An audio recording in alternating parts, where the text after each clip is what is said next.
So today my title is Cross the Uncrossable. So I'll be showing a few cases where we had situations where the balloon not crossable and how we tackle these cases with laser, which negotiated the balloons. So this is my first case. Elderly gentleman had a PCI in 1998 to LAD and had an unstable angina, and for which we did an angiogram, showed a severely calcified RCA. If you see the RCA, severely calcified with a chronic total occlusion, and a cranial view showing a severely tram track calcium.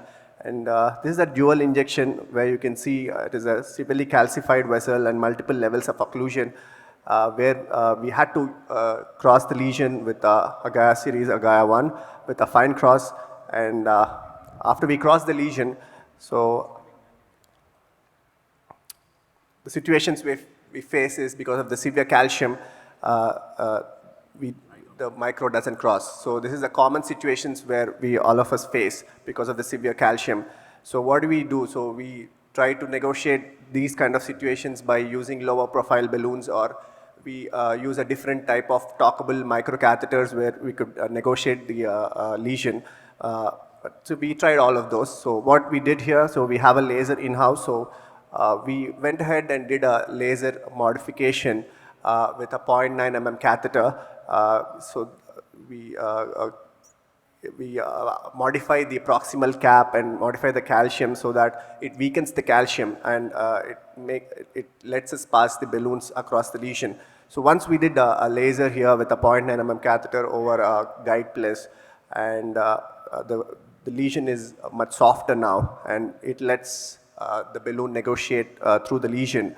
And now that the balloon crosses and we out of the situation, standard procedure where you take lower profile balloons and inflate the lesion, and then go ahead and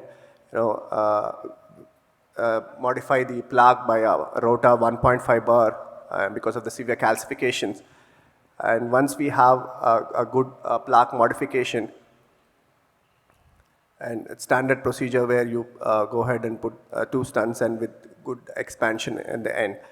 So the second case, again, we had a similar situation where an elderly gentleman, diabetes and an old CV and similar unstable angina with a double vessel disease, normal LV function. If you see, again, it's an LCX, a CTO, where we had to cross with a Gaia 2 wire. And again, once you cross it, similar situation where the balloon doesn't negotiate and doesn't cross the lesion, where you see the guide backing out. So again, what do you do again? Similar situation where we tried all the balloons on our shelf, the lowest profile, 0.8 and 1 mm balloons which don't cross. So we again took a laser here where again we can just modify the plaque there, the calcium, and weakens the calcium so that the balloon negotiates. And you see then the lower profile balloons go ahead and we again modify the lesion with rota burr. And now we have a much better situation, and go ahead and put 2 stents there, and with a good end result.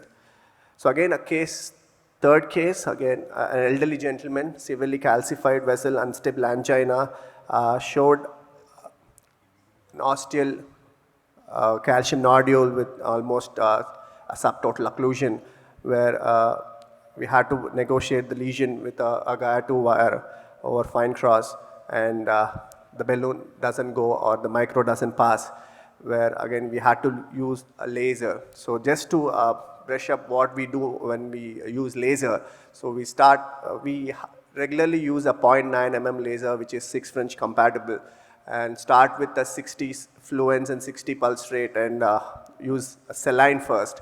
And if the lesion is modified, then it's fine. If it doesn't modify, we increase to 80 with saline. And then most of the times the proximal cap or calcium weakens, which lets us negotiate the balloon. The only situations where we use saline in laser is inside a stent where it's a severely atherosclerotic ISR inside the stent. So that's when we go ahead and use contrast instead of laser. So that is much more effective. So in this situation, balloon uncrossable lesions, we go ahead and just do a 0.9 mm laser with 1 mm per second, and try to increase the fluence, and if that, generally that works. So these are 3 cases where a laser helps in balloon uncrossable lesions. Again, standard procedure, once we have balloon, we exchange it with a rotafloppy and go ahead and modify the lesion. And you see a good plaque modification and good dissection there, and good the lumen gain, and standard procedure to nail the ostium. We just put a sepal wire there and then make sure we don't miss the ostium there, and so that was a great case there. So again, how the laser saved the day here by for negotiating the balloon. So a final end result with good MSAs. So just to brush up our laser.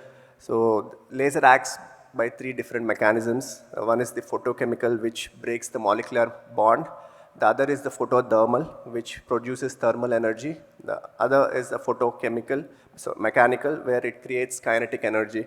So in different mechanisms helps in different scenarios, where when you have an organized clots, when you have uncrossable lesions, when you have ISRs, where you need to modify the, coagulate the ISRs.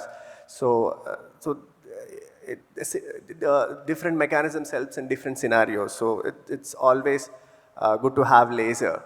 So just to brush up, it's a good algorithm by Dr. Bralakis.